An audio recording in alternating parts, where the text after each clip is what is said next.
morning. My name is Allison Krall, and this is the videos reflection for SPED 898A for our ePortfolio. I wanted to spend some time reflecting over some of the different works that we have done, why I chose the artifacts that I did, and how the ePortfolio process went. So as it became time to start reviewing all of our final work that we completed during our master's course from SPED 730 all the way to SPED 898, it was truly so much fun to go ahead and see all the different things that I have learned over my time at KU. I could not believe how much I've grown from the very beginning to all the way to the end. It was amazing to see the growth that I was able to apply through each of my courses, and it showed how valuable the knowledge that I gained. I was actually at an interview a few days ago after I have my baby, and we were talking about transitional IEPs as well as different type of reading assessments, and it was amazing to me that I was able to actually understand what they were talking about and be able to apply the knowledge that I learned from the course into my interview. I am a general fourth grade teacher, so I haven't had, this is my first experience with actual special ed courses. So it was neat for me to apply all that I learned from my time here at KU into the actual interview. So by reviewing those different artifacts and by applying all the knowledge that I've gained over the last 2 years, it really has showed me how useful all this information is and how I can better use it in my future.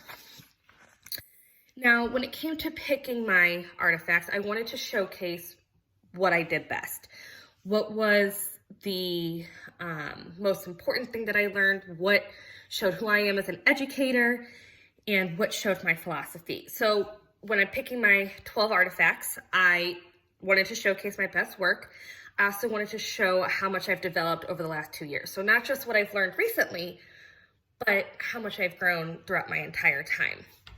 I also wanted to showcase my philosophy, which is open communication and collaboration, as well as that I am here to help all learners. It doesn't matter what the disability is. It doesn't matter where the child comes from. My job is to help all learners. So I really wanted that to show in my portfolio and my artifacts for future educators to go ahead and kind of see who I am as an educator as well. As we were reviewing our artifacts, it was important to look at the feedback that was given. So I made sure to listen to feedback because that is the only way to truly grow. And I applied from the very small mechanical, grammatical, APA citations, all the way as to, well, here are some tips as to maybe how I would do this different in the future, how I can better help all my learners. So I took everything that a professor said to me and truly reflected on it and was like, well, how can I be a better educator? How can I better help my students?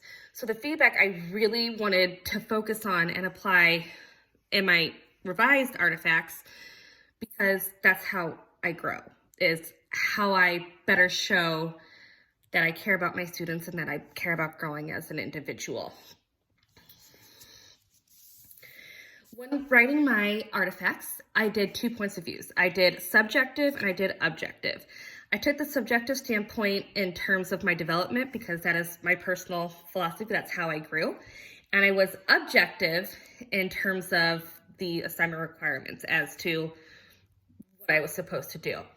When it came to the purpose and the revisions, I used a mixture of subjective as well as objective.